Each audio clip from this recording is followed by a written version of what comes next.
تو امام علیہ الصلوۃ والسلام کی روایت پوچھا گیا مولا سے،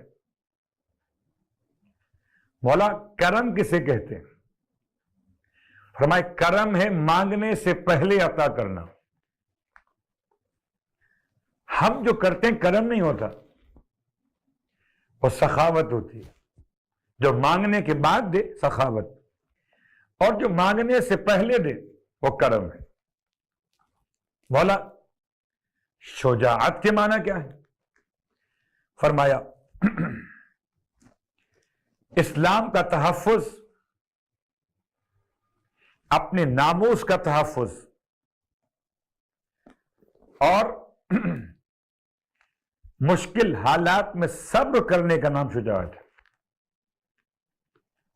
مولا مروت کیا ہے؟ مروت کہتے ہیں دین کا تحفظ، حقوق کی ادائیگی،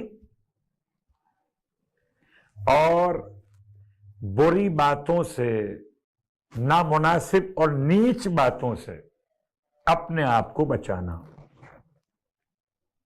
اللہ اکبر۔ اور مروت کا آخری جملہ ماں فرماتے ہیں سلام کی ابتدا کرنا مروت ہے۔ تو علم، عمل، اور عمل کا ایک اور پارٹ کہ اوراد اور وظائف۔ سورہ کوثر، انا اعطیناک الکوثر فصل لربک وانحر ان شانئک هو الابتر۔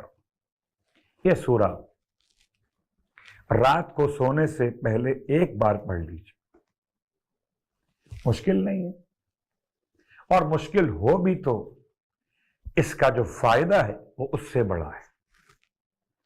کیا فائدہ ہے؟ فائدہ ہے کہ اگر کوئی انسان رات کو سونے سے پہلے ایک مرتبہ، صرف ایک مرتبہ سورہ کوثر کی تلاوت کر تو خدا اس کو فتنہ قبر سے محفوظ کر دیتا۔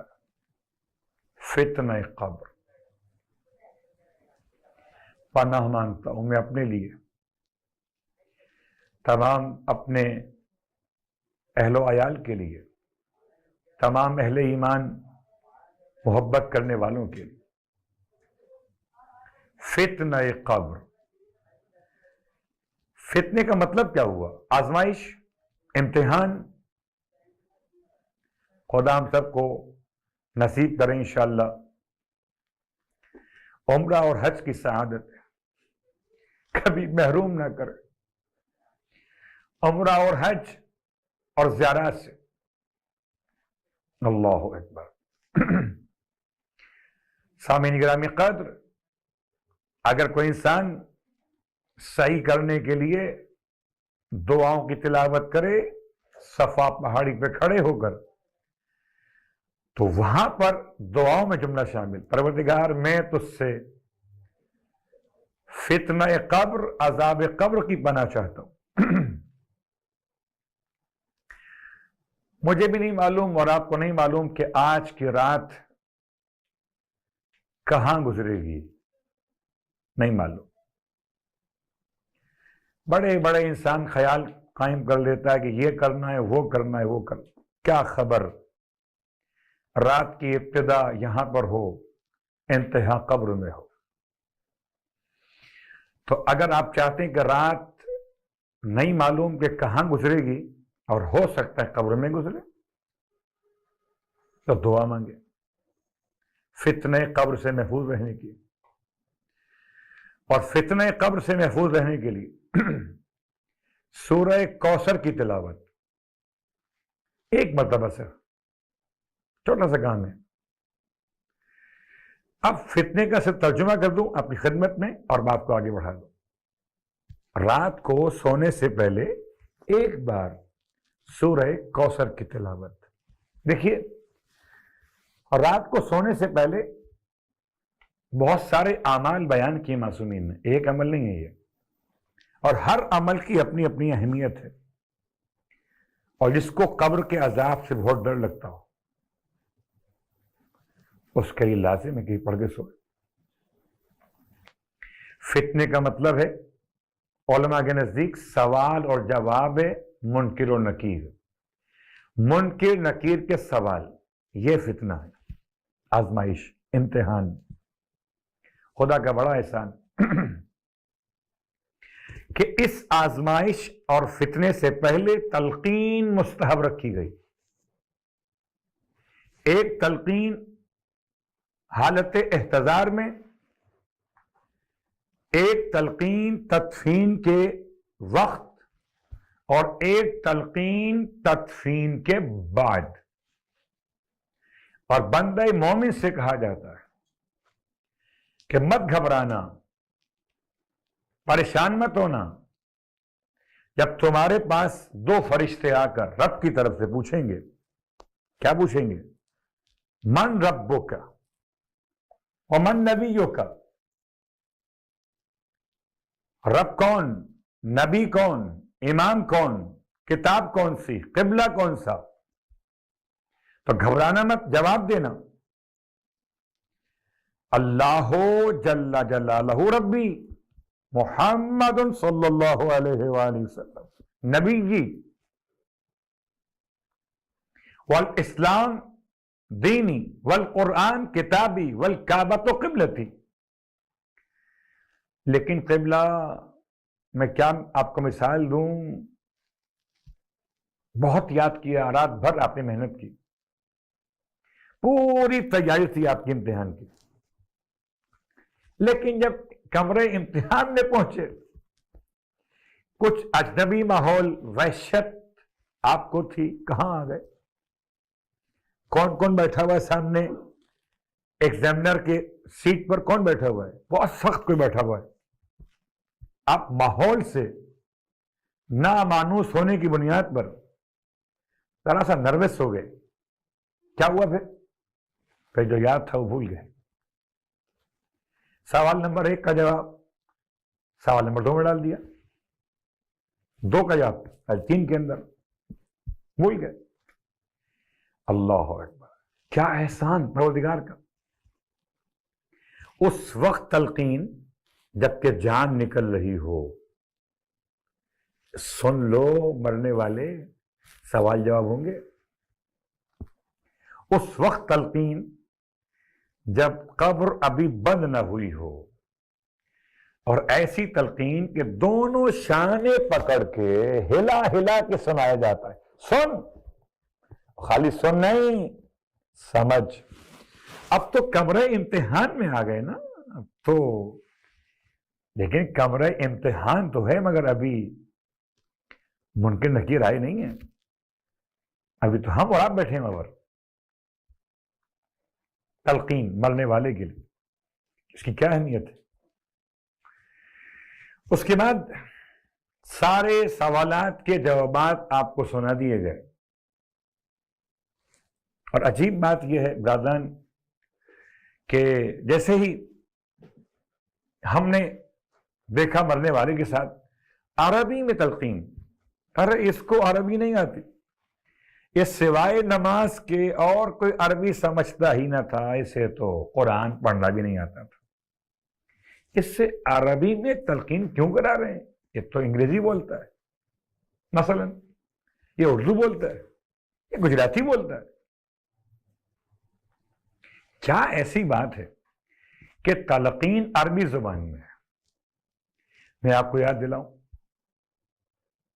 کہ دنیا میں آنے کے بعد مجھے اور آپ کو اذان و اقامت ہماری زبان میں نہیں سنائی گئی تھی، عربی کے اندر۔ اللہ اکبر عربی ہے، اشہد ان لا الہ الا اللہ عربی ہے، اشہد ان محمد رسول اللہ عربی ہے، پوری اذان، پوری اقامت عربی میں۔ ابھی تو اس سے کوئی زبان آتی نہیں ہے، اگر زبان کی بنیاد پر کچھ سنایا جاتا تو بچے کو تو کوئی زبان آتی نہیں ہے۔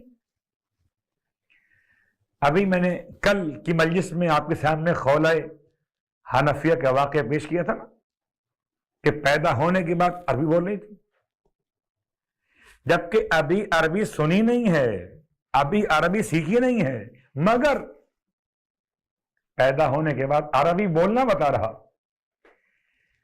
کہ روح خدا کی طرف سے جس میں انسان میں، اور انسان کوئی اور زبان سمجھے کہ نہ سمجھے عربی سمجھ لیتا. اللہ اکبر. بغیر پڑھے لکھے ہوئے. بالکل اسی انداز سے جب انسان مرتا ہے تو چاہے ساری زندگی اس نے عربی نہ سمجھی ہو نہ بولی ہو، مگر مرنے کے بعد فرشتے اس سے نہیں پوچھتے انگریزی کے اندر آ کر، عربی میں ہی پوچھتے ہیں، کسی اور زبان میں نہیں پوچھتے. اس لیے ہم اپنے مرنے والوں کو عربی زبان میں تلقین کرواتے ہیں. اور اب آپ کی خدمت میں ایک مثال عرض کر لوں. مثال معجزہ میرے مولا کا، مولا کائنات علی ابن ابی طالب علیہ الصلوۃ والسلام، اللہم صلی علی محمد. میرے مولا کی خدمت میں ایک شخص آیا اور آنے کے بعد کہتا ہے مولا سے، مولا میرے بھائی کا انتقال ہو گیا اور اس سے مجھے کچھ بات کرنا ہے، اگر کوئی طریقہ ہو کہ میرا بھائی مجھ سے بات کر سکے مرنے کے بعد. بات کے بعد ہی آپ فرماتے ہیں تمہارے بھائی کی قبر کہاں پر ہے؟ تو بصرہ میں. مولا کا کوفے کے اندر. قبر کہاں؟ بصرے کے اندر. امام فرماتے ہیں اچھا ہمارا ہاتھ پکڑو، آنکھیں بند کر لو. کوفے سے بصرہ کا فاصلہ اتنا آسان نہیں ہے. 5 گھنٹے 5.5 گھنٹے یا کچھ اس سے کم یا زیادہ لگ جاتے ہیں آج کے دور میں اگر ایک مناسب رفتار والی گاڑی سے آپ جائیں. آنکھیں بند کر لو، ہمارا ہاتھ پکڑ لو. اب تو سمجھے دنیا جس کا وسیع اس طرح سے لے جانے پر قادر ہو، اس کا نبی کا رب. اللہ اکبر. بغیر کسی مادی وسیلے کے لے گئے مولا. بصرہ پہنچ گئے. قبرستان، یہ قبر میرے بھائی کی ہے. امام قریب گئے، ٹھوکر ماری. فرمایا اٹھ جا اللہ کے حکم سے. اٹھ گیا. کون ہے؟ عراقی. عراقی مطلب عربی. اٹھایا اسے. فرمایا اس سے بھائی سے، یہی تمہارا بھائی ہے؟ ہاں یہی بھائی ہے. پوچھو سے کیا پوچھنا ہے؟ اس نے پوچھا عربی میں، عراقی زبان میں کسی چیز کے بارے میں جو رکھ کے بھول گیا تھا کہ مرنے والا. کہاں رکھی آپ نے؟ جو اس کو پوچھنا تھا اس سے پوچھا. عجیب بات یہ تھی جب اس سے پوچھا تو وہ ایسی زبان بول رہا تھا جس سے یہ نہ سمجھ سکا. یعنی ایسی لغت جس کو سمجھنا کسی عربی کے لیے ممکن نہیں تھا.